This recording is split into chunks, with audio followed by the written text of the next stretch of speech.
A very good evening and a happy new year to you all our viewers. Charles Mongu Shampage, and welcome to this edition of The Fourth Estate. We didn't do The Fourth Estate for the last 2 Sundays. One Sunday was breaking into Christmas, and the second Sunday was the eve of the New Year. One, you don't want to be doing a show when people are waiting for the year to break. But number two, the Uganda Communications Commission had already proscribed what people should be watching and listening to with the speech by the head of state, the president, ordering all broadcast and television in the country to broadcast the president's New Year's message, though it was a bit earlier than the show should have been, but we thought we should let you. So happy New Year, and we're happy to be back in this new year, and thank you for your support, especially those who inquired about the show during those 2 Sundays that we didn't have it. My panel tonight, missing in action, Onapito Ekomoloit. I know he's watching the show. He's still enjoying his long break. But we have Ivan Okuda. Ivan Okuda is a lawyer and a journalist. He's a student at the Law Development Center and also writing for the Daily Monitor. Ivan, very nice to have you. And sometimes also write for the East African. Yes, he writes for the East African occasionally. You should be writing a little bit more for the East African. Thank you, Charles, and a very beautiful evening to our listeners and viewers. And I wish them a very happy new year of prosperity and good health. Leah Erienyu. Leah is a social commentator and activist I've had. Leah, very nice to have you. Thank you for having me, Charles, and I'm happy to be here as well. It's your second time here? Yes, it's my second time. Very nice to have you. I'm getting comfortable. You're getting comfortable. That's very good. Okay, and Robert Mugabe, not the former president. Robert Mugabe is a member of the executive of the People's Progressive Party. Robert, very nice to have you. Thanks, Charles. I'm happy to be here. Happy New Year to our viewers. And lastly, Robbie Kakonge. Robbie, very nice to have you. It's a pleasure being here. Thank you, Charles. And Robbie, Happy New Year. Robbie is a media consultant, media and communications consultant. And you've been here on the show before. Yes. Very nice to have you back again here. Tonight we'll be discussing how can the media, how do our discussions and engagements, both in the media, mainstream media, and outside of the media, deal with key issues of the day, especially shaping the discussion around politics, around the economy, and around social life. We ended last year, very many of us asking, having a lot of media discussions, a lot of debate on social media especially, which is unregulated by formal media like we have, but to what end? Both for the economy and for politics and social life.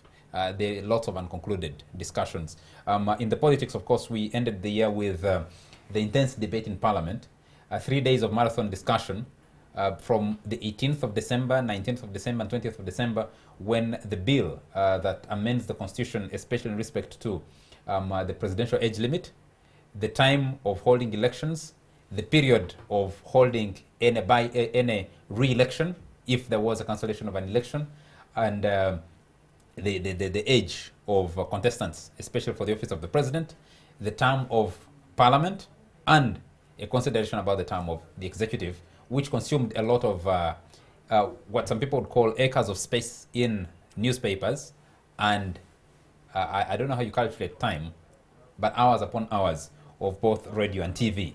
How did you cover it? Could we have done better?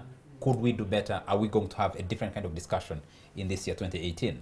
And of course, there was, on the social aspect, one of the key issues that emerged was that famous church incident where someone was kissing the shoes of a pastor, a prophet, pastor. How do we engage in those discussions? And of course, the most important, the thing that puts bread, a meal on the table of Ugandans, which is the economy. How do we discuss the economy? We'll be trying to shape a discussion around there, as other people will engage in the discussion of events. We want to take a broader look at that. I want to start with you, Robbie. You watch the media from outside, but you're also watching the engagement transferred from a port of Ajono in Teso, or Moramba, or Enturire, depending on where you're coming from, or Tonto somewhere, onto social media, which is WhatsApp, Facebook, and other kinds of engagements.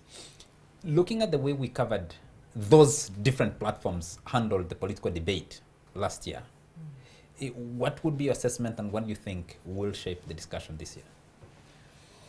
Thank you, Charles. I think to begin with, in that this whole concept of news and through the social media platform, it's turned everything around. And it's based, if you look at it, you'd have to look at it in terms of like an inverted pyramid.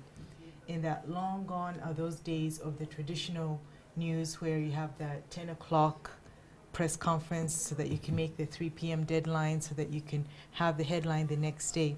If anything, the public has more access to this information and also the time. So the media is playing catch up just about. Even the formats of the media, the traditional media, have changed. Very many print publications now have an electronic version as well. So I think that how they've merged together. So therefore, some of these topics that are coming up, they're being driven by the public. If you look at things like religion, and if you look at social things and entertainment things, when you see things that are trending, chances are that the media will also have an in-depth analysis, because of course it won't be like a breaking news story. But because there's no news to break. It's been broken before, long before you can, the traditional media house can break it. It's already been broken. Yes, long before. So we're going back to the basics of analyzing and looking at things in a different way with different voices. And just could stay with you for a little while. How does this impact the general population understanding of what are important issues, and how long can an important issue remain in public debate in the face of a very fast-changing 24-hour news cycle? If you look at the format of the news, let's take the average person. If they have 2,000 shillings, that 2,000 shillings can last them the next 4 days in getting news 24 hours a day. And how can they do that? Because your traditional newspaper will cost maybe 2,000 shillings. So rather than spend that 2,000 shillings one day, which they may not have, they can spend that 500.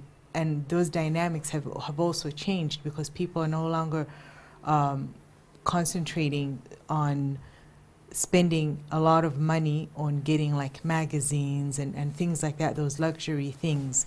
So it's coming down to a point where even your average person can, on that 500 shillings, can get the news, can have a discussion with their friends, can socialize. So it's changing. Those dynamics have changed. Okay. Yes. Let me jump to Leah briefly. Leah, there seems to me that if you look at the major debates that should actually impact our politics in this country, that should impact our economics and social life, I'll pick two. One is the debate, of course, on the Constitution Amendment. We spent lots of time on that, both in traditional media and new forms of media. But the other discussion is, for example, the biosafety bill that was passed. The president refused to sign it and sent it back to Parliament, which many people call the GMO bill. Do you think that we are discussing this in a manner that is giving adequate detail that requires us, is engaging us in a meaningful way? Yes and no. I think the debate on the constitutional amendment was given more airtime. Than it deserved, you would say? Okay, perhaps I shouldn't have phrased it like that. It was given adequate. It was given adequate airtime because it was a high stakes game.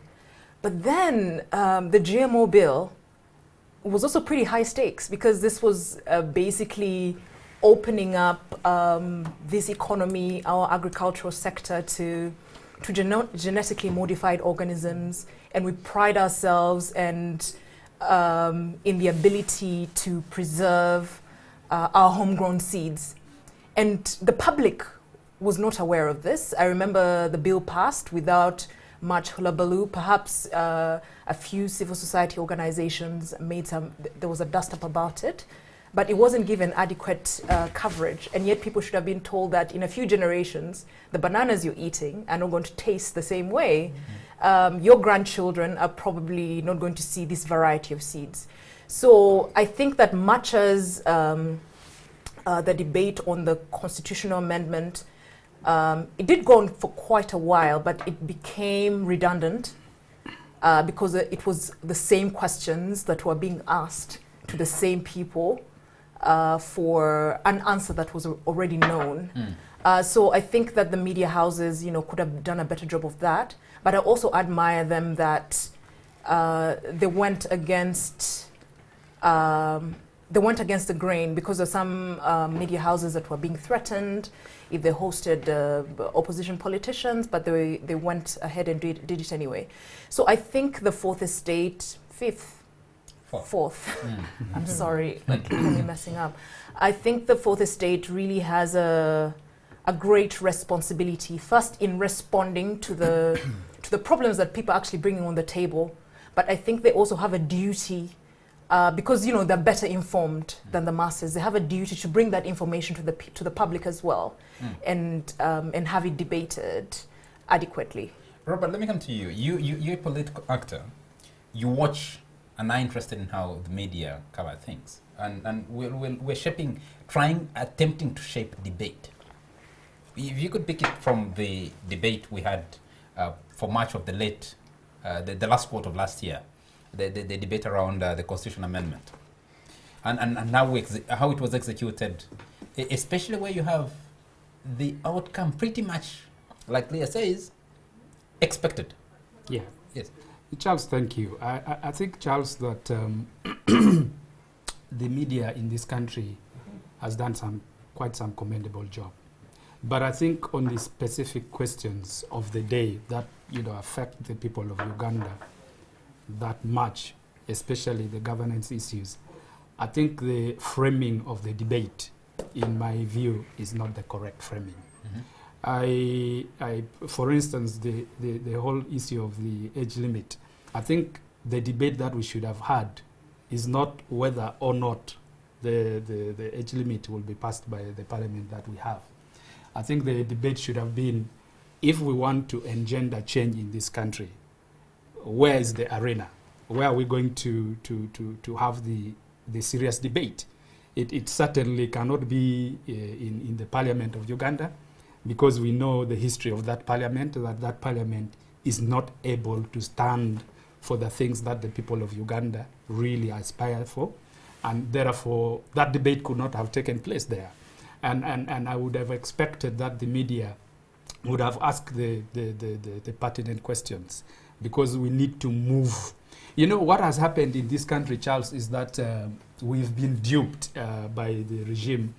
That and you need to know that every dictatorship, every despot, would create some sort of institutions, and want to for basically two reasons. They want to rent support, because dictators don't have organic support, so they want to rent support, but they also want legitimacy, and so they create nominal institutions that then help. And that's why you've seen that in this country you hear of certain parliamentary constituencies being given to the opposition by the regime. You hear. So I would have expected that the media went beyond the normal everyday discussion for my mother. And what would you have expected the normal political parties, especially in the opposition, to be bringing on the table in that kind of discussion? Because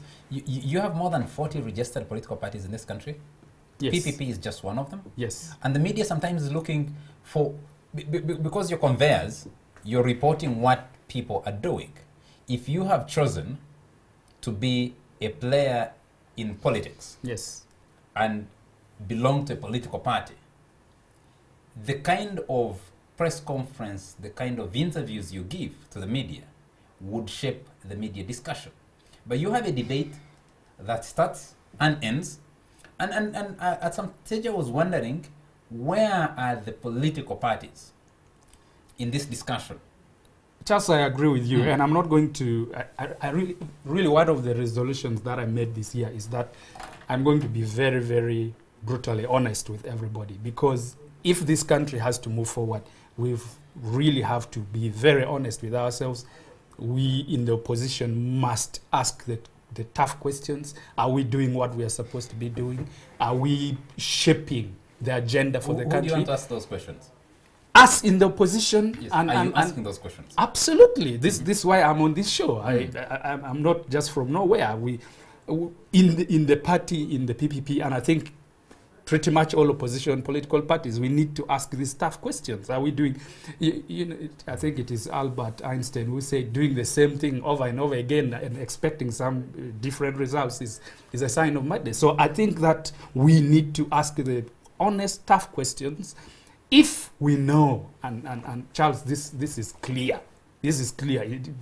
Anybody knows that playing by the rules of the regime, playing by the institutions of the regime will not deliver this country the change that we want in this country. We need to have that honest conversation. It cannot be elections. Also, elections have not helped us. So we need to have... And the other members can come in if they want to. But why is that discussion not happening? Why didn't we have, for example, the media following activities of political parties beyond the Red Ribbon campaign of the opposition, beyond the occasional sound clip, beyond the press conference that people who cover will tell you, we journalists who cover those things will tell you sometimes you walk in and you're not sure whether these people speaking to you had a discussion, have a serious plan, and you're going to encounter them not at the party headquarters in Intinda, but you're going to encounter them doing some activity in the countryside in Bunubuju. Well, Charles, I don't know, and perhaps that's where I have a bit of a problem with the way the media has covered stories, political stories in this country. I think there's a tendency to look at the big boys, so to speak.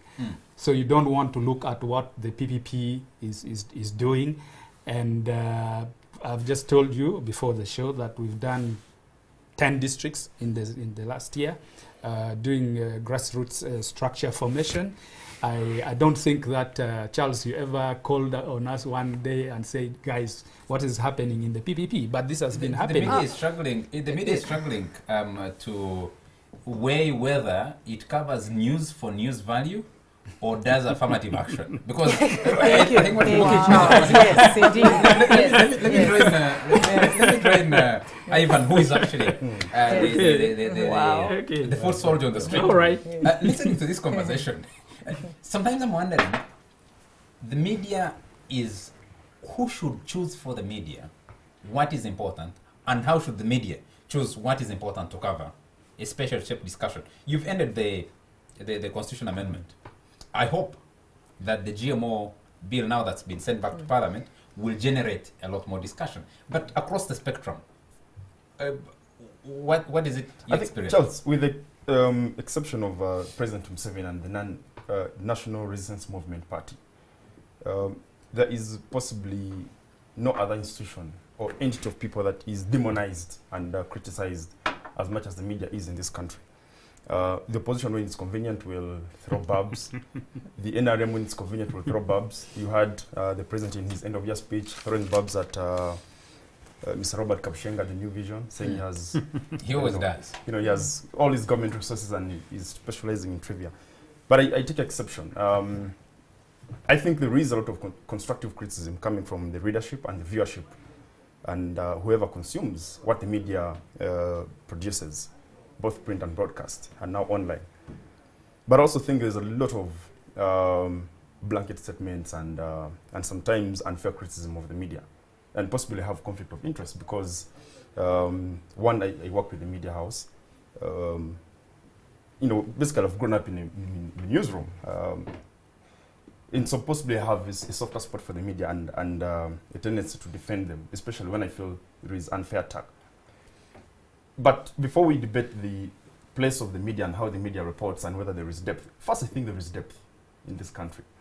Look at the GMO, the biotechnology and biosafety bill.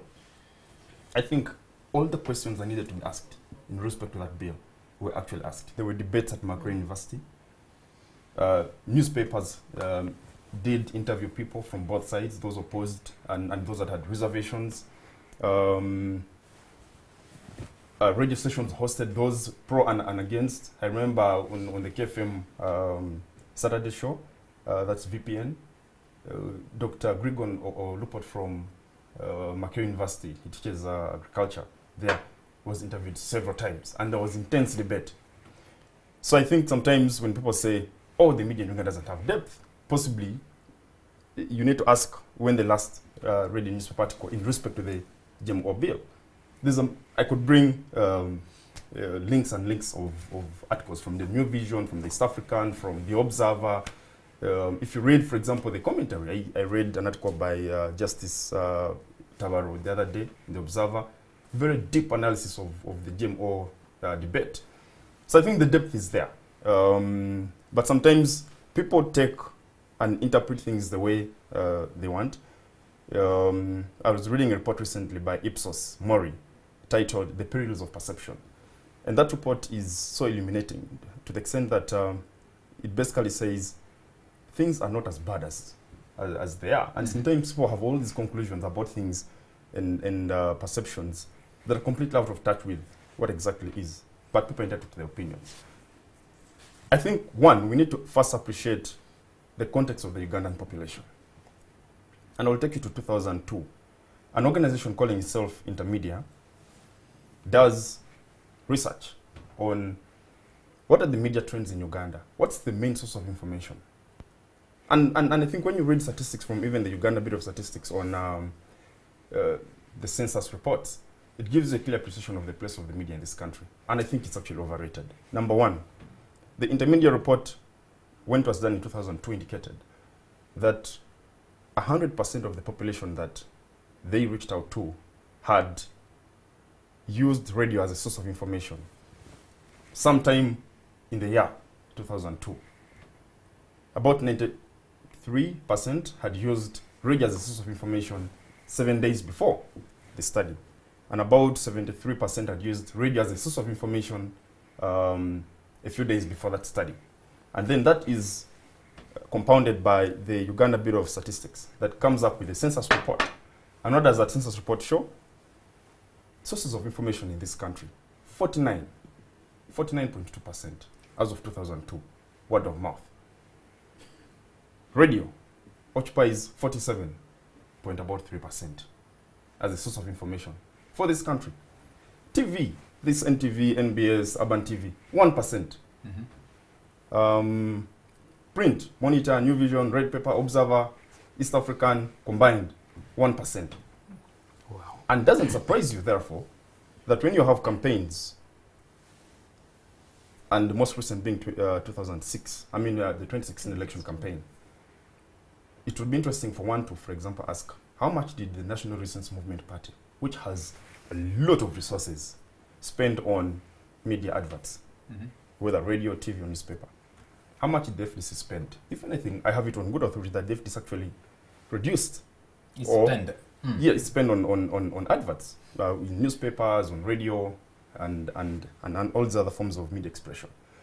It doesn't surprise you, therefore, that the most amount of money that the NRM will devote during campaigns, and I think it's a right political strategy for them, will go into buying sugar, horse in West Nile, as happened in the last election, will go into allowances for ESO, CMI, and all these other state infrastructure that they have at disposal during elections. I'm afraid I'd like to I'm afraid I'm going to cut you there because we need to take a quick commercial break. And let me just throw this in.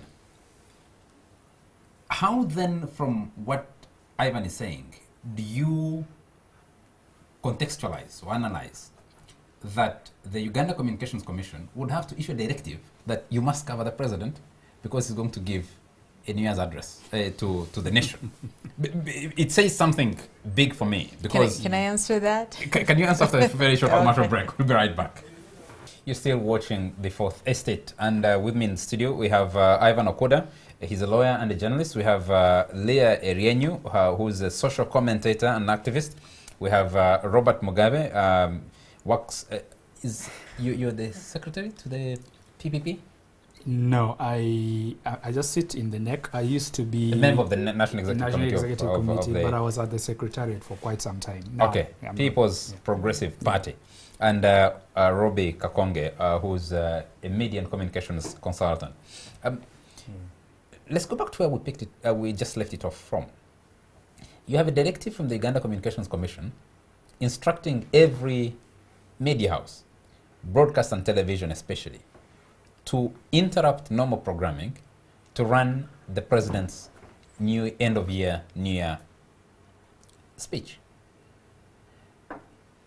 I would expect that the moment State House says the president will be addressing the nation, every media house would be scrambling to get their person into State House to cover that event. And citizens would be standing, like happened a few years ago, he's there speaking, would be standing on the roadside. I want to compare this with people you meet, standing on the veranda of Ginger Road at an electronics sales shop, watching a premiership game without being invited, and actually the person running the shop wants to chase them away. Or paying to enter, and not sports betting, by the way. People just interested in watching and knowing what's going on. Where's the difference? This is my take on it, in that when you look at that so-called directive, you mentioned that 2 of your shows didn't air. It's a very busy time. So we can look at it as a polite reminder. And then administratively, yes, administratively, you know, somebody had to do the formality of it. But now, seriously, on a serious note, when you compare what people are doing and when political statements are being made, speeches, that sort of thing, I don't think it's just Uganda per se, you know. When you look at, if you were to look at the Super Bowl, and if President Trump was speaking, and you look at those numbers in terms of viewership, that would be a different thing. And then also, if you look at the things that Ugandans have chosen to do, you can find that if you drive by a church and you count the cars, and then you drive by a very busy bar. So I think that the focus has changed, but people... The churches are filling to the brim. Nambola was filled out on New Year's Day. Kololo was filled out on New Year's Day. All these churches, there was a crisis around Kubiri, Pastor Kakande's church, all the way up to Mulago roundabout. Crisis, because people are there to watch, and there wasn't shortage of people filling entertainment places, Luviri for example, to welcome the new year. But I need the other members to come in and... But Charles, you see the challenge for me is from where I you know, we took the break. So there's that context of the media. I think when you look at the figures from UBOS and all these people that do assess the source of information for Ugandans, realize the media has a very small reach. 1% for print as of 2002, 1% for TV, and most people actually get the information by word of mouth. So we're still so many centuries in the African traditional society in terms of source of information. But then outside that is also the context of the subject of what we report about. I know newspapers in this country continue to struggle with having President Museveni on the headline or on the front page because the man just doesn't sell, especially for the target market for the newspapers. So you are reporting news in a country that has very little excitement on the political arena. Mr. Museveni has become so boring that he's so predictable. Before we went into the 2016 election, by 2014, there were already whispers in the corridors of power and outside those corridors that the constitution, one, Mr. Museveni would be on the ballot.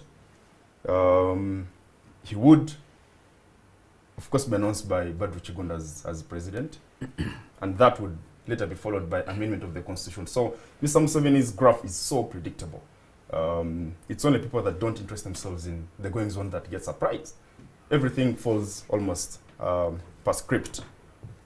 And what that essentially means is the interest of citizens, both within the ruling party, but those outside in the politics, is continuously going down.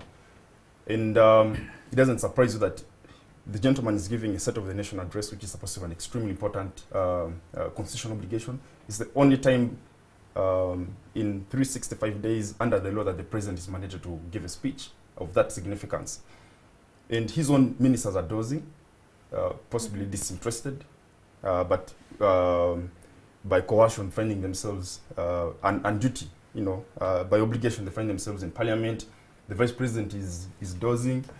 Everybody's almost in their own world, except the ambassadors and people from the diplomatic corps who have to, And they've innovated. Yes. Yeah. Whether it's a State of the Nation address or the president giving a opening parliament, a session of parliament, which happens in this building, in this conference hall.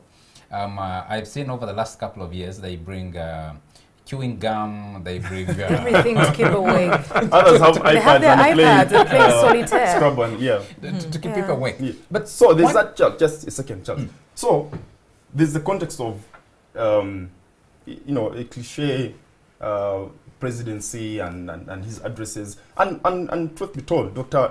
Moses Kisa, who is a guest on the show whenever he's in Uganda, did write a stinging opinion in The Observer, and I associate myself with it. Mr. Museveni's speeches are filled with falsehoods. If you look at the end of year speech that he gave, he even tells deliberate lies about the state of our healthcare. He comes and openly tells the entire world Ugandans are no longer dying of things like diarrhea, tuberculosis, and whatnot. When you check the figures from even his own Minister of Health, diarrhea, tuberculosis, and the diseases that he's saying the NRM has successfully thrown off the top list of causes of death, actually the leading causes of death. And then he says we're now dying of diseases of prosperity, which is true, but if you look at the rankings, the so-called disease of prosperity actually number 6. But conveniently now has to tell a message that... So one, they are filled with falsehood, and then you have empty promises, empty rhetoric, and Ugandans that actually listen to his speeches and have been compelled by UCC to listen to those speeches are not stupid. They read between the lines. They can do a quick Google search and find that, wait a minute, this old man is actually telling a lie, Yeah. and verify. So if you're a media house operating in that kind of context, even if you're a newspaper, for as much depth as you can achieve in analyzing the president's speech, people, number one, ain't interested. The leader of opposition does an amazing job, right from the time of Professor Genga Latigo, down to Nandala Mafawi, Wafula Ogutu, and now the current leader of opposition. They do an amazing job in those news pages, giving counter-arguments and But- alternatives. Counter-arguments. The question is... This I- I- is for reading Charles. those- yes. Charles, this is the thing. A lot of the time, with the media, you said that the media are blamed, and I think it's if you're not part of the solution, you're part of the problem. Mhm. After the president made his speeches, those falsehoods that you claim to have been made or whatever the situation is, the next day, why weren't they featured? That was done. Why were they featured in such a way that it's prominent? Why didn't anybody call him? He always has press conferences. There are always dialogues and discussions, and it goes to my immediate neighbor here, what he was saying, in that the media always covers a certain perspective or a certain way. And Charles asked him, and they said, "Is this a charity? Or is this do you Affirmative action. Is this affirmative action? Yeah. And this thing about the reality of the news is this: the news is a business at the end of the day. So it's a numbers game. Yeah. Can you get the numbers there? Can you get the viewership there? If if you're putting him on the cover and they're not buying, what way are you covering the story? What angles are you taking? Or are we so focused on this other way of reporting? Surely, Yeah. whether it's the good, the bad, and the ugly, you should be able to write it in such a way that people are... Yeah. I'd like to is- agree with Robin. I want to, and Ivan, you've talked about how perhaps some of the falsehoods that he talked about in his speech were countered the next day. But news is about timeliness. It's about someone listening to something, and then right after the speech, there's an analysis, and those falsehoods are countered immediately.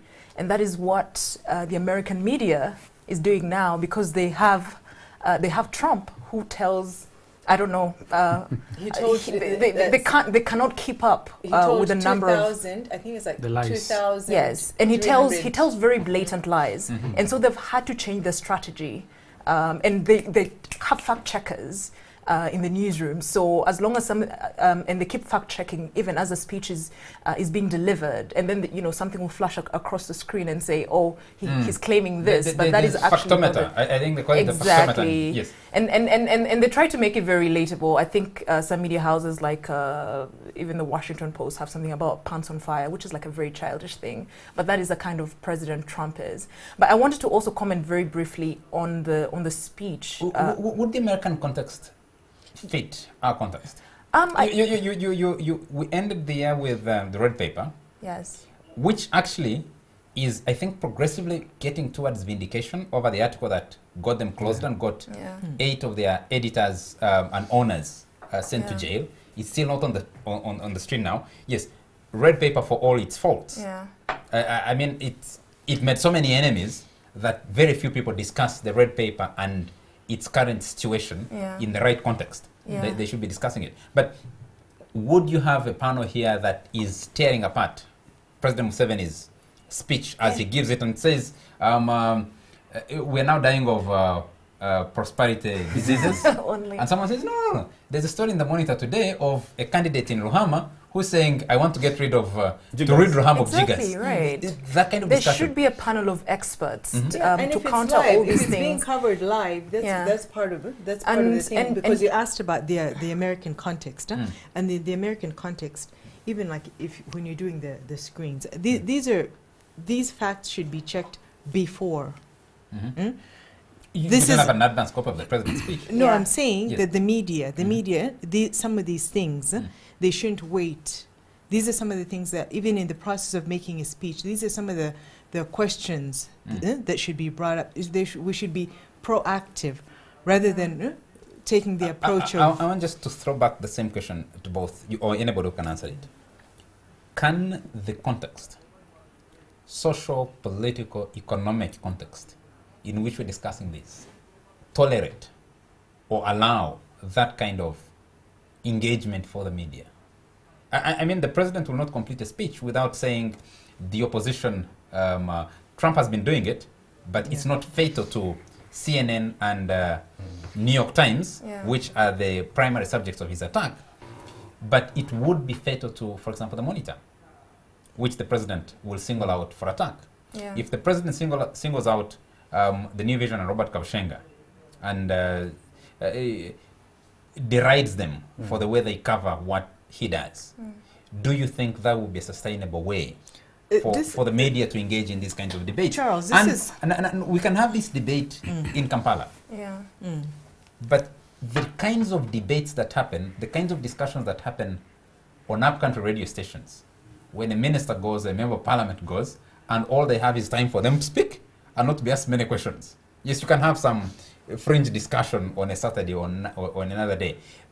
Does the context allow that kind of engagement to happen? And what can be done in this year 2018 to say, if we're debating the biosafety and biotechnology bill and the president's very good reasons for refusing to put his signature against it, or we are having a discussion about the Constitution Amendment Act 2017 of Raphael Majezi, and the president's one-line cover letter back to the Speaker of Parliament that says, I Assent.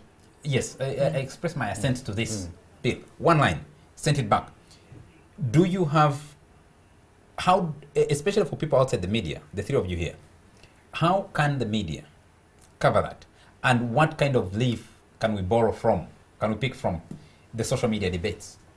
On the directive by the UCC, on the president's end of year speech, a lot of comments. Some outrightly funny, some outrightly witty, others completely naughty. What can be picked from the other side? Charles, this is what I think, in that a lot of times the media, they wait for the press conference to come, they wait for the news, and I think it's about time that, and maybe this year, even you with your show, take it to task. Yes, maybe you'll say something and the politician will bite back, but if it's your duty, take it, because everybody, it seems like they're, we, they're hesitating. without to- being defensive, Mm. we joke in newsrooms Yes. that a speech like the one President Museveni gave on last Sunday, you could write 90% of it even before you walked. You could write that story. You know the president will talk about security. He'll attack the opposition that voted against the age limit bill. He will praise those who voted for it. NGOs. He will attack NGOs. He will The religious leaders. he'll praise his economic performance in a particular way. I shared the speech given by President Uhuru Kenyatta on the same day. Yeah. The inspiration, the outward looking, the effort to have that speech represent the country, yeah, and embrace Yes. the entire country, not divide it. Those are things that are predictable. So, if you're talking about doing background checks, you can. But to what effect? Is the watching public, is the reading public interested in this kind of engagement? Well, this is the thing, and then they can speak of it. In America, there's a saying that goes that if it ain't broken, don't Don't mend fix it. it. Mhm. Don't fix it. Mhm. Yeah? So perhaps if these are the things that he's talking about, security, because that's what he's talking about. If there are these other things that day in and day out he's mentioning as part of the speech, and how he's presenting it. Again, it goes back to the media. If that's not enough, can it be tasked? Can we find a different angle? Can we find different ra- angles? I rather think than that's an saying, interesting question you raised. if we leave it, then something. What will happen? What is it that we're afraid of? That Leah, all these other angles. can we find a different angle? Take you back to the Constitution Amendment Act now Yeah. of Raphael Majezi. Can You we find could- a different angle Yes. to covering Yes. the same To very know that the redundant- NRM will Yeah. marshal their numbers in Parliament, that they will pass the bill when they want to pass it, that the opposition will make efforts, but those efforts will not mount to anything, that President Museveni will be on the ticket in 2021. Yeah. Yes. I think, first of all, I'll say the kinds of conversations that happened on social media, and this is not to dismiss the mainstream media, because we need, because then they're the ones who amplify all this information, because still a great number of people do not have access to social media. But I felt that those were more analytical. You know, people would dig up someone dug up a very old newspaper. I think someone had used it to cover their book. You know how in primary school and it said Museveni says poverty will end in 2017. And I think everybody, I don't know if you saw that. Yes. And there was a whole discussion around that. I may have missed it, but there wasn't that level of digging or holding to account the different, very many promises, because we also lose count. Because if you're making a new promise every month, we forget. And so it was very important that the media go back and question and dig up all these stories and bring them to light. So I felt that there needed to be a diversity of voices.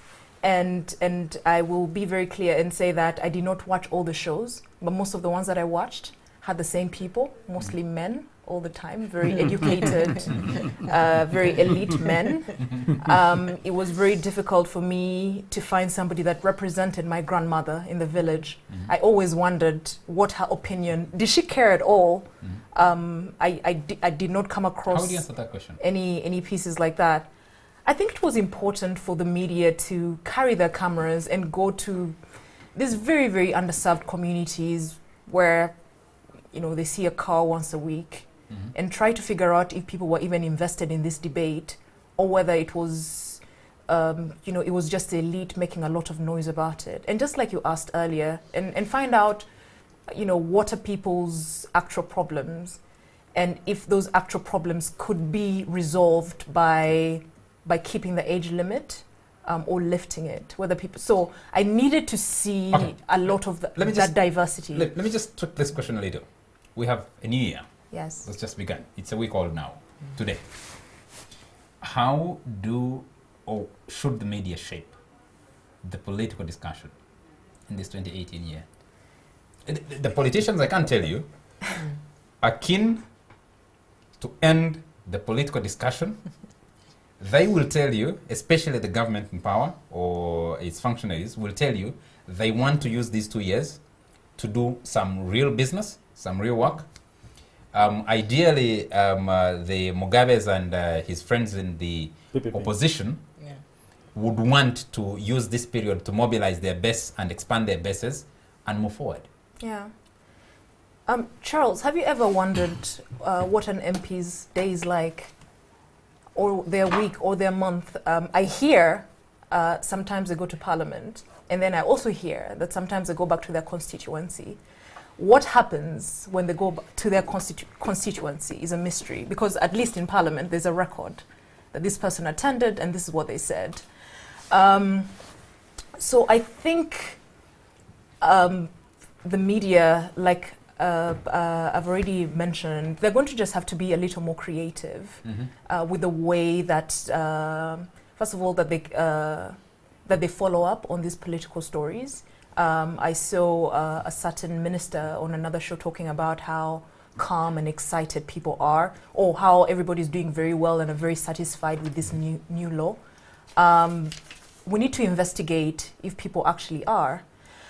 So this relationship is going to have to be symbiotic between the media and the consumers of the media. Yes, we're spending a lot of time on the media. We're not spending as much time on the consumers of the media. Yes. Because I know from experience, and Ivan will bear me out on this, and maybe Robbie, that newsrooms, editors, reporters are scratching their heads every single day, experimenting on what they think the consumer wants, and the consumer is most of the time absent.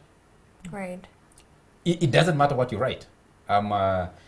You'll have a fantastic story, and it will pass like it never happened. You have what you think is, yes, the times of sleaze. Yes, you might have people debating that. Yeah. Is there a problem, Robert, that you find, you as a political actor and the media, that where do you find that disconnect between the people, you as a political actor, and we as the media claim or want to be representing or to be speaking for? And where's that disconnect? I think the statistics that he gave us some time ago speaks volumes about the state of the media in terms of the population having access to information that the media is supposed to give. I think you need to do more homework in terms of how do you reach the rural Uganda, because I think the vast majority of the media houses in this country think that when you've spoken in Kampala, you've spoken. Yes, Kampala is the capital city and is supposed to be, but it doesn't quite work like that. You need to think more critical and find a way of reaching out. He said that the radio does very well but I've been participating in those radio talk shows, and I find them lacking depth. I find them lacking in facts. I find them, the guys are not professional, so to speak. Sorry, can I just cut in a little bit? If you followed the media in this country, a few years ago, maybe 2 decades ago, there was the emergence of new magazines. Yeah. There was one notorious one before the age of red paper, the old red paper. Yes. Chic magazine. Yes. Spice. Yes. Spice magazine. Yes. Now there is a show that people follow, TV that people follow. Yeah. Kalondozi Yes. on ABS TV. Yes. And those who follow 77 Dogs and other things like that. If the media were interested in things that will excite the public, increase their viewership, increase their readership, they would go for that famous red paper cover picture of many years ago of kids at the beach. It excites the public, they buy it, they consume it. Now the question is, the question I want to put is, Yes. you're in the media. You're not writing for yourself, Yes. but you must write for a responsive audience. Yes. So how much can you cook your head to try and give this audience what you think is important if they don't think it's important? And if they're not resonating with you, because you can blame the media for all you want to. The question is, Ivan, what is where is the audience that the media is struggling to communicate? Exactly. To And for? I think for me, it's important for us to have an honest and frank conversation about the context. Number one, you're dealing with a country that has a fairly young Population. media, but also an audience that is, for lack of a better word, immature because of the socio-economic and political context of this country. You're not dealing with an audience that is advanced as, say, the audience of South Africa, where a story on Zuma can cause an upstage in parliament and get the entire population rising on the streets of Johannesburg. So it doesn't matter. And I still think there is a lot of room for the media to improve. We have these conversations intensely in our newsrooms, and newspapers and TV stations and radio stations spend a lot of money trying to get experts and consumers and all these people that matter or are called stakeholders to contribute to the conversation on how the media can improve its coverage, its relevance, and sometimes even the business presence. And I think that conversation should continue. However, we need to appreciate the context of Uganda. I think, for example, the South African does an amazing job, not because Charles is the bureau chief, but I think they do an amazing job. And I've listened to Ugandans, including Frank Ashumba, who says in Uganda he only reads the East African because he finds it very deep. And I've also listened to people who find the Sunday Monitor, for example, quite deep. They find the Sunday Vision quite deep. You asked Leah a question: how can the media shape the political agenda? And I think the question I would ask is, can the media shape the political agenda? Can we answer that question after a very short commercial break? And when we come back out of the break, we'll be opening our phone lines for people to contribute. But I hope really that we take a broader look at the society, not not isolated, especially for the viewers, isolated, focusing on the media is not doing this and the politicians are not doing that. Because I think people need to ask themselves the question: what am I doing? What am I not doing? What would I be doing to influence everything else? After a very short commercial break. Welcome back to this last segment of the Fourth Estate. Namanzuru Leslie William is watching us. He says he's like in love with the gender-sensitive panelists that we have, and says it's a true gesture of a new year. Yes. Happy New Year to all of you. Thank you. Congratulations to the producer. Yes. Imam Tejiwa. And Ndeja Sima says, yes, the watching, reading public has always been interested in the president's speech because his message is always a positive message. Oh, God. What did he say? No, because I know that You guy. I feel exclaimed. like every... Charles, he's a regime. I'll build a point. Let me just take this and then we can have the discussion. I feel like I've heard Charles that Ongole name. of Kumi says, we once had Uganda Confidential that split the atom of NRM theft and mismanagement, and we know how its editor ended up. The rest, as they say, is fleeting censorship, history under Museveni. Charles Ongole. We need to take this discussion forward and say, we're in the new year, we still have a responsibility to shape the discussion that happens in the country. I know that many radio stations across the country wait for the day's newspaper or wait for actually the press review on Kampala radio stations to do their own press reviews and shape the news for the day. And yes, they will have a politician who's up country whom they'll invite on a show and allow to speak as much as they want. I have some callers online. Let me first pick them and then we can have the discussion. Hello? I think we lost that one. Hello? Hello? Hello? Okay. Yes, Ivan. I was building the point on context. If you look at what people call depth, which is not defined, it's an ambiguous thing we keep throwing around, depth in the media, or the impact the media can have, or how the media can shape the agenda, you could as well do an assessment of Uganda in the early 90s, and how stories the Monitor, for example, did on ghost soldiers and undersized uniforms and the scandals that rocked in the UPDF, and how those exposes possibly contributed to the conversation within the UPDF on reform, or groundbreaking stories on corruption that got Parliament censuring some ministers in this country.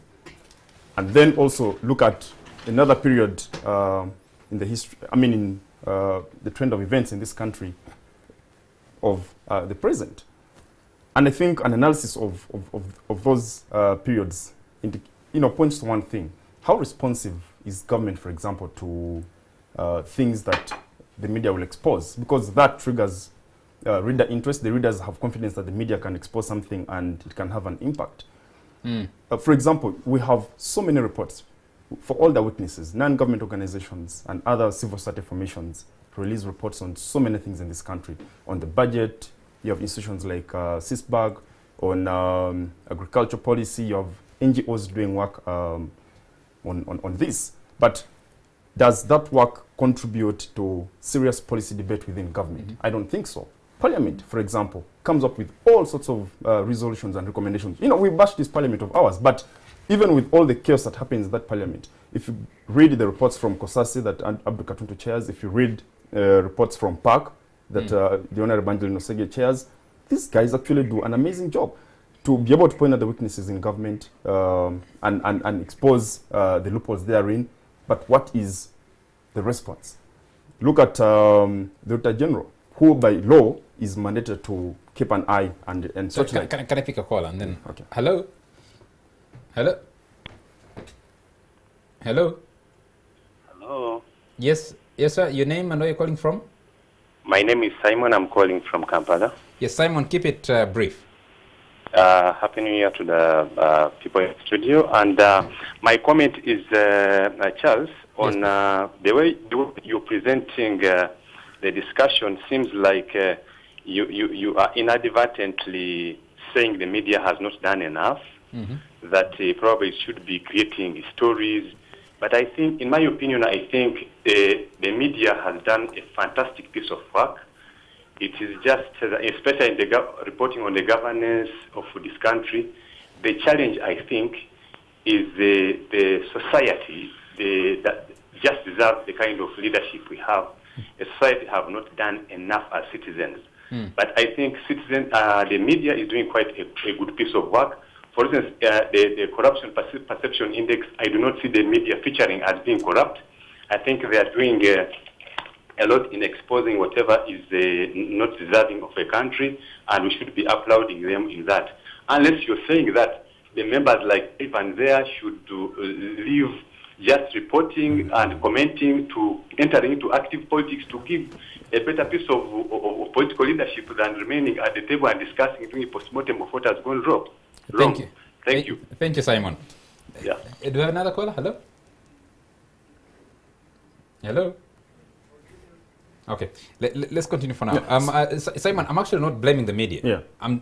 The thrust of my discussion is, I think there's a larger societal problem in appreciating and contextualizing the situation so as to confront it. Yeah. And then the media comes in to guide and shape that debate.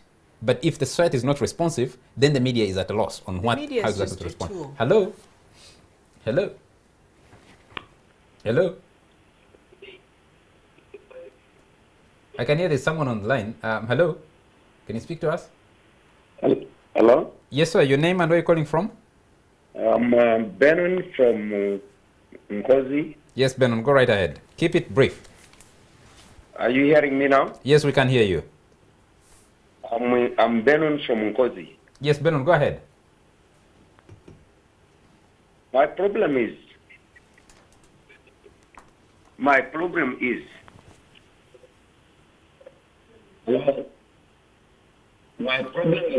does the media always put their people to criticize Mr. Benon, can you turn down the volume in your TV set so that you can speak to us without trying to listen to yourself? And learn about what the government has done. Museveni is staying in power for 30 years. That's the only issue that we should discuss. Or we should discuss what has been done on ground which is positive, and then we look at the negative. Okay. Thank you. Did you get what Benon's comment? Should I Not get quite. no. Benon, you weren't clear. If you can, try and call us back. But when you call us, please turn down the volume on your TV set so that you can communicate to us. Otherwise, you won't be able to speak to us and also listen to yourself at the same time. Do you have another caller? Hello? Okay. Yes, so Charles, the context of the operating environment of the media, because the media operates in an ecosystem, in a context. You're in a country where the Auditor General releases a report like he's just done and exposes how 40 billion shillings, is either not accounted for or for some reason or another cannot be traced within government, and life moves on as normal. You're in a country where ISO writes a report on the impact of corruption in government, on the impact of duplication of these agencies. The president issues a letter to the office of the prime minister. The media reports, he does analysis on agencyfication of government, and it's just like any other rhetoric. So as long as you have those serious governance challenges accruing from a 32-year reign that is increasingly becoming tyrannical, the media can only, operating in that context, do so much. Okay. I think, can I just add a little bit what he has just said? Yes. Look at, for example, that letter by the president to the prime minister. It got quite a bit of play. But it doesn't emerge out of nowhere. For years, the media has been reporting, debating on shows like this, that it's not sustainable to create a new agency or a new authority for Or new everything district. or ministry. We talked about you have a ministry for lands, you have a lands police, you have a unit that handles land cases within State House, all these things. So if the president writes and he's like, oh, just made a discovery that there's a problem with agencyfication of government, it's been talked about so many times before. How do you get, I mean, why can't we get the public saying, no, this is something that is, it's predictable. That's what I'm saying. It's predictable that it will end up like this. You have the debate in Parliament. The NRM is winning because it has numbers in the House. But these numbers have been debated for their quality versus quantity. So is that a larger problem than the media can deal with? What do you think? I think that's definitely the case. Just like Ivan pointed it out, the context matters. I think there's so much that's been going wrong that we can barely keep up, and so people are, you just switch off. There is, political scandals are a dime a dozen. There's a new one every week. So it's almost impossible also for the media to maintain that level of accountability, because there's a new story emerging about the same thing. And also because this, if we also look at our justice system, these guys are never brought to book. So yes, it's a new exciting story, but we all know what the end is. And so then people are not invested in the investigation, in the repercussions, because there are actually no repercussions whatsoever. So I don't know, it was maybe like a come to Jesus moment for the president, but we also know that he's very smart. So maybe someone talked to him, or he thought that it was very politically convenient at the time. Okay. But it also remains to be seen if, if there's going to be any downsizing. Take a call and then I'll come to you, Robert and Robbie. Hello? Hello? Hello? Do we have someone online? Hello? Yes? Okay, let's continue the discussion here. Yes, Robbie, you wanted to come in, and then Robert, I'll come to you, and because we have pretty little time to get out of here.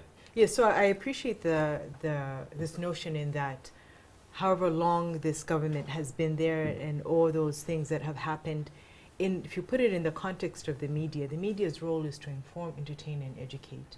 And it's not just the Ugandan media where these things are happening. When you look at, for example, the entertainment part of it, more shows, there are more entertainment shows being created. If you look at how the newspapers are covering, more sports, more music. So again, it goes back to the public and what they're interested in and what because after all it's a business, and what advertisers are willing to pay for. And what is the audience interested in? Audience is interested in they're more interested in entertainment. I think our more audience lacks interested in- critical thinking what does it skills. say about That's what I this think. Ugandan society? If we were interested in entertainment, Well, we're interested in religion, you know, entertainment. It's also a form of another. For example, there's sports entertainment. There's entertainment in music, so it can be something culturally. So by saying entertainment, it good doesn't evening, mean sir. that it's Good evening. it's negative. Hello. Hello, good evening, sir. Good evening, sir. We can hear you. Your name and where you're calling from? I'm Lukwago Mukuru from Ndagwe in Lulango district. Yes, please. Lukwago. That read the second. Yes. Hello. Hello. I think we lost Lukwago. This is Lukwago. Yes, Yeah. I think we lost him. Hello. Yes. Yes, sir. Your name and where you're calling from? Yes, I'm David calling from Kampala. Yes, please. Levi, you said? Now, my question. I'm David calling from Kampala. Yes, David, go ahead. Now, David. my issue is about actually the media has done its best, Mm. and we have only had a problem of frustration from the side of the government Mm. because what they are supposed to broadcast, not what they are doing. Because somewhere, somehow, they are threatened. Otherwise, for us, for the viewers, actually, we are happy that you not just you have been threatened somewhere, somehow, your space at least. Mm. So, Thank you, David. Mm. we only request that the government gives you an upper hand so that whichever you do, you also protect. Thank you. Thank you, David. Awoneka says, who advises the president? Can they tell him how many people watched his speech at that time? It was a wrong time. He could have waited till people are settled. Because now we don't even know what he said. You can look at last year's speech. Another person says, did you realize that after Museveni said, we are dying of diseases of prosperity, God jabbed him by making his first funeral stopover at a funeral of guys taken out by insecurity? However statistically insignificant, those deaths were a jab. And it was ironically, again him, with an imported chair opposite Ebataka to a Ziche bench. Charles, Yes. I wanted to Yes. comment very briefly on Sure. what Robin talked about. Why, actually, your question, what does that say about us as a country if people are more interested in entertainment? I think entertainment and prayer are a form of escape, and I think that's why people are flocking.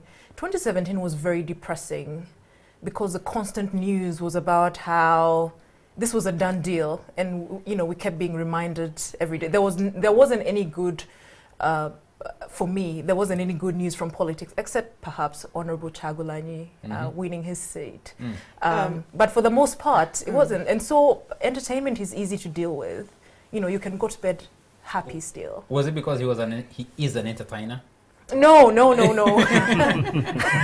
Okay. No, but that helps. I think that makes let me him more just take this, and charismatic. I need Robert to come in because we need to end the show pretty soon. There's a message from Professor John Jean Vadia, and he says, the media is not one unified entity. There's negative media, pro-regime media, and critical and progressive media. You have to choose where you stand. You don't wait to be led by readership. Is that something that can work? You choose to be Fox News or you choose to be New York some conservative. CNN. Yes. Charles Ongole came back, says it's true the media is effective in sweeping dirt from under the filthy rag of government. What is not going in tandem is consequent public wrath against Museveni and his NRM tyranny and thieves. Robert.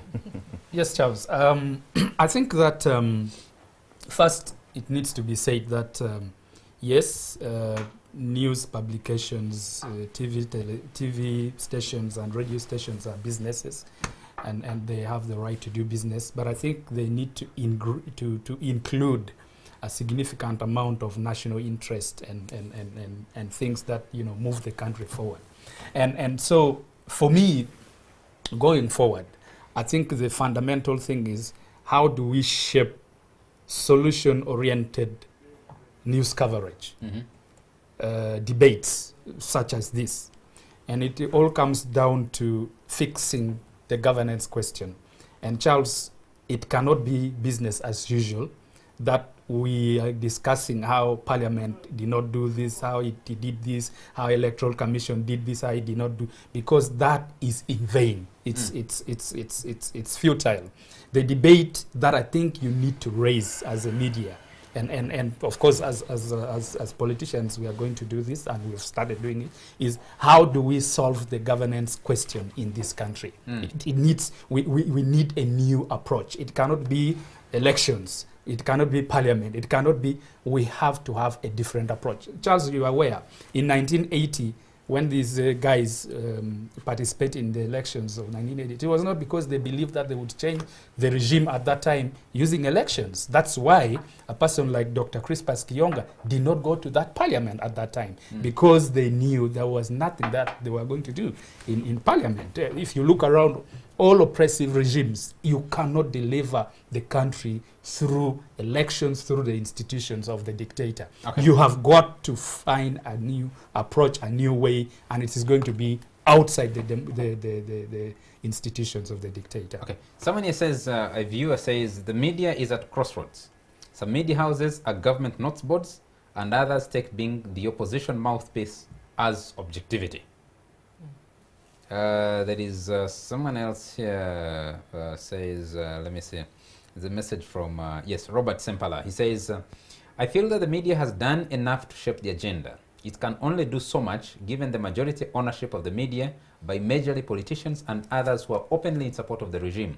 The population is gripped by too much fear that it cannot take any form of action, even when the media plays its role of informing them about the key issues that matter. The media has a bit bowed down to tread more cautiously, as so directed by most owners. The media has tried its level best in this highly politicized and criminalized operating environment. Thanks to the panelists. That's Robert Sempala. As we bring the show to an end, maybe I'll pick one or two callers. Hello? Hello? Hello? Hello? Yes, sir. Your name and where you're calling from? How are you? Good, sir. Your name and where you're calling from? My name is Samuel. Who? Samuel is my name, sir. Yes, Samuel. Go ahead. Are you hearing me now? Yes, we can hear you. Now, most people there discuss Uganda. Is this, I want you to justify the question of dictatorship. Yes, go ahead. What is dictatorship? If you go to Rwanda now, where people are praising Kagame as the best country now, would you call that dictatorship? And how do you compare Uganda with Kagame with Rwanda in terms of dictatorship? The other day, Forces State was discussing that this is a killing regime. This show? No, The other day, Forces State was discussing, yes, and one of the people, the discussants was saying that this country, Uganda, is a killing regime. That the Museveni came to kill. He has a gun, and when he gets tired, he gives the gun to other people to kill. And I want to tell you, my brothers, that if you don't have a positive attitude to your country, there is no way you can have constructive criticism, or you can inform society, or you can guide society. The only problem we have in Uganda is that we are looking at one personality called Museveni, as if he's the cause of every problem that exists under the sun planet Earth, in the churches, in the civil society, in the NGO, in the private sector. Because, let me tell you, this country is not the government of Museveni. This country, the private sector plays a role, civil society plays a role, the media plays a role. Now, I want you to measure the performance indicators of the media in this country in terms of its mandate, measure the performance of the civil society in terms of its mandate, measure the performance of the NGOs and private sector, and then measure the performance of government in terms of its mandate. Okay. He's gone. Samuel, we have another call. Hello? Hello? Hello? Yes, sir. Your name and where are you calling from? I'm Richard calling from Soroti. Yes, Richard. Keep it brief, please. Yeah, Charles, I want to thank you for the program. And I want to thank the media for bringing us so many things. At least for us, the people are out here. We are happy with the media. You are trying your best. However, I don't know whether the media is limited to actually covering these MPs when they come and consult, because when they take the information back, what they air out in Parliament. I think we lost that call. Sorry. Hello? Hey, Richard, we lost your call. Sorry. Hello? Hello? Hello. Yes, sir. Your name and where are you calling from? Hello, good evening. Good evening, sir. Yes, you are talking to Ankton. I'm calling from Soba. Yes, please. Go ahead. Keep it brief. Yes, now I want to answer the previous speaker who was talking about whether Museveni is the problem in every way. Now, if Museveni has called himself the Alpha and the Omega to the level of saying that the NRM has provided Ugandans with mobile phones, then why, when there's anything wrong, then it's not him? You know, people want to make Museveni look like Mr. Hare. Everything bad that happens in the ministries, those are the ministers. But if there is anything good, that is Museveni. And that's how we're moving around and around. But now, we're going back to, again, what you talked about Rwanda in comparison with Uganda. You know, when it is water and it's being served to you, it is either supposed to be hot or it should be cold. If it's cold, you take it as water. If it is hot, you take it as tea. The problem is being served warm. It's not clear. Is it hot? Is it tea? Is it water? And that is Museveni. You should either be a dictator and say whatever you want to say, or you should be a Democrat. He wants to be both. He is confused then in the middle there. There is freedom for speech. There is no freedom after speech. They say every Ugandan can do what they want. The next time when he wants to talk on TV, he directs all the TV stations that we must watch him. Is he a dictator? Is he a Democrat? Let him define himself and we shall go on. I prefer people like Amin, when we are sure that if you do something, you can be killed on the street. Then everybody will bow their heads down and there is no confusion. Today we are living in a confusion created by this man who calls himself a Democrat, and every time you go to strike, he comes with the tear gas, he beats people up, he's holding the Lord Mayor like you're holding a little kid. That's the only thing I'm demanding from him. Let him define himself. Even if it's a football team, you should either be offensive or you should be defensive, but not confused. Thank you. Wow. That's a call of the year. Yes. Do we need to draw clear lines to be able to? Because I think he raises something interesting, that if you neither here nor there, other institutions do not know how to respond or how to deal with it. I think this is a thing, in that he is who he is. For example, take Trump. Even Trump, he is who he is in that place with all the democracy that they have. But they have issues with the media. So for people to think like, oh, the role of the media, like the callers have said, they've done a fantastic job. And again, going back to this, the media is about entertaining, informing, and educating. And just because people are being entertained, it does not signify depression. Because entertainment is one of like the biggest industries. I mean, look at the concerts that have come here, how much money they've made. Look at I think it used to be like Congolese music that used to be here. They've created this whole other industry within itself.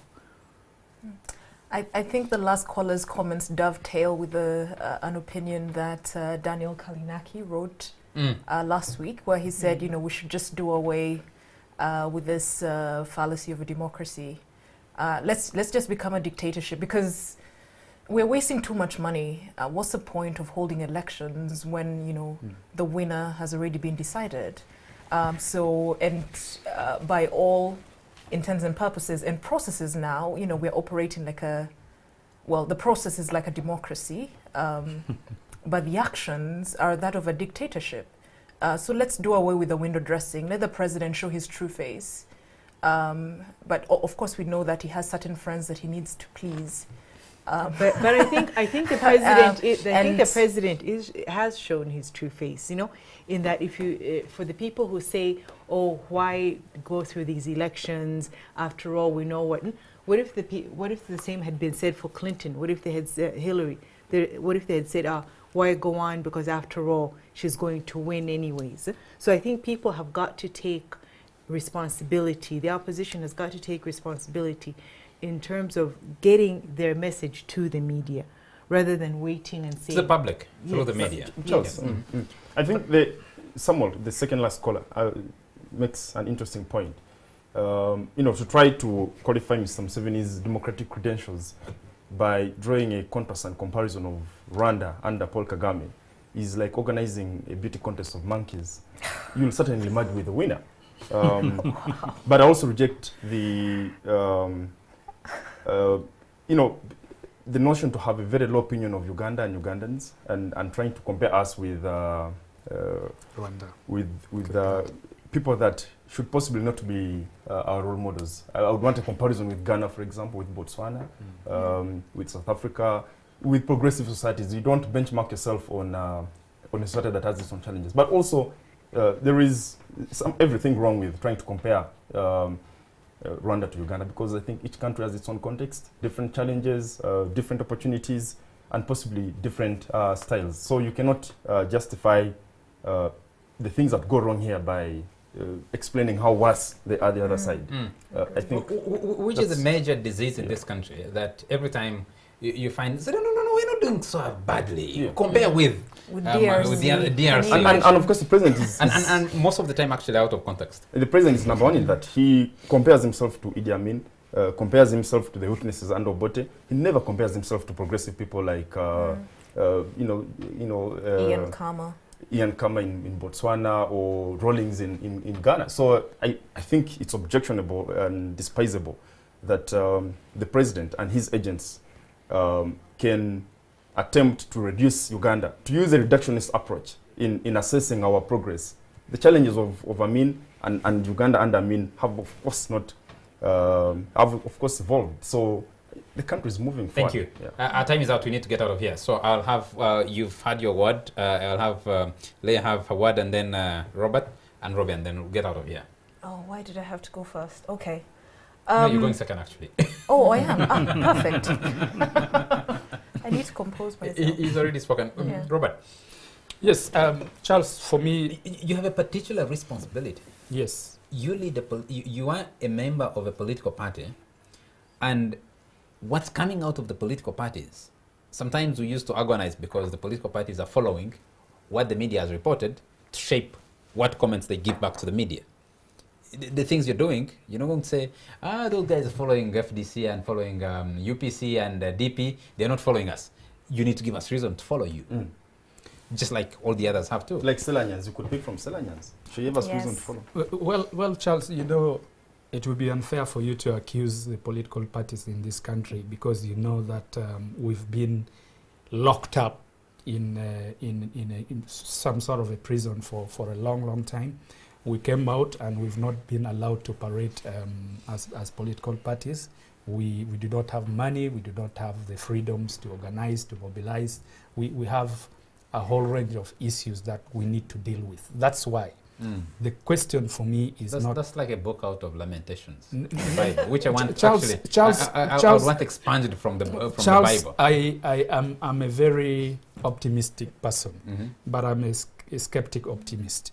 I want to be very, very realistic also as we approach these issues. So we have issues to deal with as political parties in the opposition, and that is why my argument is that we have to seek a new approach. It cannot be the same old approach. And I want to see political parties, the heads especially, having another sort of conversation that will, for once, deliver this country. If you look at the statistics from 2001, and you want to talk about parliament, you'll find that the numbers have always been 50-60 opposition.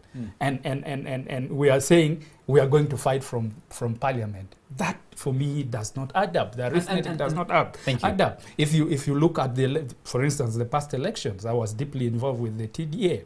We hardly could field candidates in many of the local council elections. By the time we were going for elections, NRM already had about more than 10 district chairpersons, for instance, unopposed, and so many members of parliament. This is not because we are weak as opposition. This is because we have not been given space, and we've tried within the context. We've tried within the context. Who's going to give you the space? Charles, all I'm saying is this. That's a nice one, Charles. All I'm saying is this. We are fighting, we've been fighting for space, we continue to fight for space. But we cannot continue fighting the same way. Okay. It has to be a different way. This is the gist on this show, my argument. We don't seek extensions. Either for the law, we don't have the privilege. We play by the rules. Can you come now? You ready? Yes. I think my wish for 2018 is that it should be a year of reckoning for all the people's mistakes, politicians specifically. That's what I'm talking about. I know that some politicians have already been thrown out or chased because of the way they voted. So I'm hoping that there'll be a lot more of that in 2018 and in the years to come. But also looking at things socially, I think our society is changing.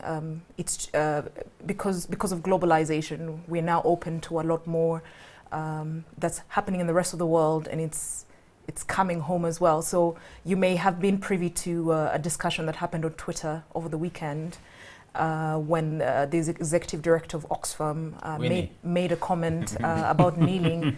And I feel that there are going to be a lot more discussions around that, about women's empowerment. Last year there were lots of discussions about sexual harassment in the workplace, in different spaces, public spaces where women were not invited before. So I'm looking forward to seeing those cultural shifts and seeing those kinds of discussions continue, because it's all very political as well. Yeah. So. Thank you. Someone sent a joke. And now that you talk about that Winnie comment, and said, I just picked the last bit of the comment. No, just bits of the longer comment. It says he thinks you are eloquent in a discussion, but lost a bit in westernization. I don't know what that means. and adds that you need to kneel down and understand Ugandan issues. But I actually haven't even been pro-Western. I feel like my views tonight have been you need to kneel down and understand Ugandan issues. Probably. Yeah. That's a joke, I think. Someone's saying a joke. Yeah. Robbie, Yes. you have your last word. Thank you so much for this opportunity. And I think this is positive engagement, having discussions like this in terms of the media's role and also the society. So I would like for this to continue again. But having said that, I also think when we look and we reflect on the global context in terms of what's happening with the media, there is a battle that we're losing as an industry. Mm-hmm. So we need to have a way in terms of like a way forward in how we can do this. For all those other things, in terms of getting space in the media and being given in, asking who's going to give you that opportunity, I think people need to pick up their socks, quite frankly, and get things done. If you look at Trump, nobody was interested in him. He didn't spend the most money. Everything just didn't work out for him. But whether it was through his message or whether it was through his style of like shouting and screaming and getting this attention, he got it there. And now that he's there, he's holding, for better or for worse, because people, again, they forget that it's politics. And just because somebody says something is going to happen, it doesn't mean it's going to happen today or tomorrow. Okay. You know, so the way of politicians, but nonetheless, the media, we need to keep those things intact. Okay. We need to keep asking those questions. Thank you. I think one guy is getting more attention now than President Trump, and that guy is Steve Bannon. Yes. And and Michael Wolff. Fire and Fury. Yes, Fire and Fury. He's called it Lion what? There is some other coinage that has emerged around that book. The debate around the President Trump's first 200 days. First year in office. Yes. Because Wolff says he intended to write something about the first 100 days, which is a tradition to assess political performance of a new leader. And he thinks then events happened so fast that he couldn't. They were just too juicy. Yeah. Too much juicy stuff was happening. I can tell you that one of the things we organize about mostly is how to do a first 100 days of President Yoweri Museveni. Because there isn't. Our time is up. We need to get on. Thank you very much. Thank you very much, Ivan Okuda. Thank you very much, Leah. Thank you very much, Robert. And thank you very much, Robbie, for making time for the show. Thank you very much to you all, our viewers, for joining us tonight, and always, and especially those of you who called us. Of course, we can't end the show without extending our condolences to the Ugandan Christian community and all Ugandans, and particularly the family of the late Archbishop Livingstone Impala Nkoyoyo, who will be buried tomorrow, I think. Yeah, there was the special funeral service today. At the shrine. At the shrine, at the Anglican shrine in Namugongo tomorrow. From us, it's a good night.